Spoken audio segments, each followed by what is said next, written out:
પણ જમદટ જાંબોઈ વંત નીલ અંગત સુગ્રીવ નોરિયા આ તો હજુ લગ હનુમાન એ તો કાયમ બેઠોય કાગડા। જય હિન્દ દોસ્તો, હું છું આપનો દોસ્ત લોક સાહિત્યકાર આઝાદ અને સાળંગપુરની ધરતીની માલિપા અત્યારે હું આવી ગયો છું મારા વાલા કષ્ટભંજન દાદાના દર્શન કર્યા। ત્યારબાદ મંદિરની અંદર જતા જ જમણી બાજુ એક અતિ જૂનો એમ કહેવાય કે પ્રસાદીનો ચોરો છે કે જ્યાં ભગવાન સ્વામિનારાયણ જે છે એ પોતે અનેક વાર બિરાજમાન થયા છે કે જ્યાં સંતો ભક્તોની સાથેની એમની એમ કહેવાય કે ઘણી બધી યાદી જે છે એ આ પ્રસાદીના ચોરાની સાથે જોડાયેલી છે। દોસ્તો તમે જોઈ શકો છો સાળંગપુરની ધરતીની માલિપા અત્યારે હું આવી ગયો છું। મંદિરની અંદર પ્રવેશ કરતા જમણી બાજુએ એક નાનકડું માર્કેટ છે, ત્યાં આ પ્રસાદીનો ચોરો આવેલો છે દોસ્તો। તો આપણે આ ચોરાના દર્શન કરવા માટે જઈએ। સાળંગપુરની માલિપા અનેક તીર્થ સ્થાનો આવેલા છે, ત્યારે આ ચોરા વિશે વિશેષપણે હું જણાવું દોસ્તો તો સ્વામિનારાયણ ભગવાને સંપ્રદાયની માલિપા ઇતિહાસો આપણે જોવા જઈએ એમાં જો સ્વામિનારાયણ ભગવાન પોતે એમ કહેવાય કે જોડી માગવા નીકળ્યા હોય તો એ સાળંગપુરની ધરતીની માલિપા ભગવાન સ્વામિનારાયણ જે છે એ જોડી લઈ અને એમ કહેવાય કે ભિક્ષા માગવા માટે નીકળેલા, એટલે કે જોડી માગવા માટે નીકળેલા। અને બીજું કે આજ જે ચોરો તમે જોઈ રહ્યા છો અહીંયા ભગવાન સ્વામિનારાયણે 500 પરમહંસોની સાથે ચોરાસી કરેલી, મતલબ કે 500 પરમહંસોને આ ચોરાની ઉપર એમ કહેવાય કે ભગવાન સ્વામિનારાયણે જમાડેલા। તમે વિચાર તો કરો દોસ્તો, એવો આ પ્રસાદીનો ચોરો।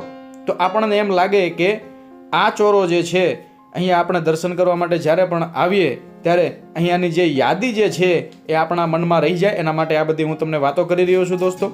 સાળંગપુર કષ્ટભંજન દાદાના તમે દર્શન કરવા માટે જ્યારે તમે આવો ત્યારે આ ચોરાના દર્શન કરવાને માટે અચૂક ને અચૂક આવજો।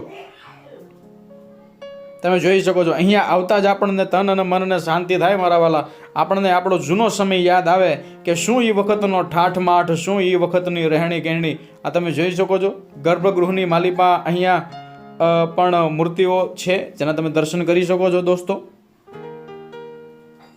આ બધા જૂના એમ કહેવાય કે કાષ્ઠકલાના બધા નમૂના એ પણ અહીંયા તમને દર્શન કરવા મળશે દોસ્તો। જૂના અને પારંપરિક આપણા જે ખોરડાઓ હતા એનો એક નમૂનો એટલે આ એ પ્રસાદીનો ચોરો। ભગવાન સ્વામિનારાયણે અહીંયા અનેક વાર સભા ભરી છે, અહીંયા અનેક સંતોના એમ કહેવાય કે પગરજથી પાવન થયેલો આ ચોરો। અને સામે જ આપણને દેખાય છે દાદો કષ્ટભંજન હો। જગતભરના થાકી અને માણસ એકવાર અહીંયા આવે ને માથું નમાવે એટલે એના દુઃખના ભાંગીને ભૂકા કરી નાખે, ઈ આપણો દાદો કષ્ટભંજન દેવ।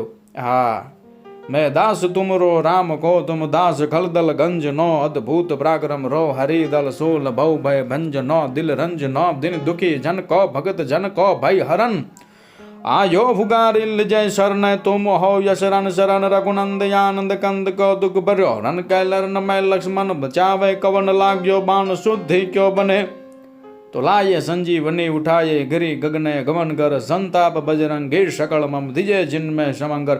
દોસ્તો આ ચોરાના એક પથ્થર જે છે એ પ્રસાદીના છે, એક લાકડું, એક થાંભલી, એક બારી પ્રસાદીની છે દોસ્તો। આ ચોરાની માલિપા આવી અને આપણે માથું નમાવીએ તો આપણા ભવના પાપ બળીને ભૂકો થઈ જાય હો દોસ્તો। સાળંગપુરની ધરતીની માલિપા તમે જ્યારે પણ આવો ત્યારે આ ચોરો છે, જેવા ખાચરનો દરબારગઢ છે, વગેરે બધી જગ્યાઓ જે છે એ દર્શનીય છે દોસ્તો। અચૂક ને અચૂક ત્યાં દર્શન કરવાને માટે જજો। તો આખો ચોરો જે છે એ મેં તમને બતાવ્યો અને આગળ બતાવીશ। તો દોસ્તો ફરીને મળીશું કોઈ નવા વિડીયોમાં, ત્યાં સુધી અસ્તુ ધન્યવાદ। જય હિન્દ, જય મા ભારતી, જય હો કષ્ટભંજન દાદાની।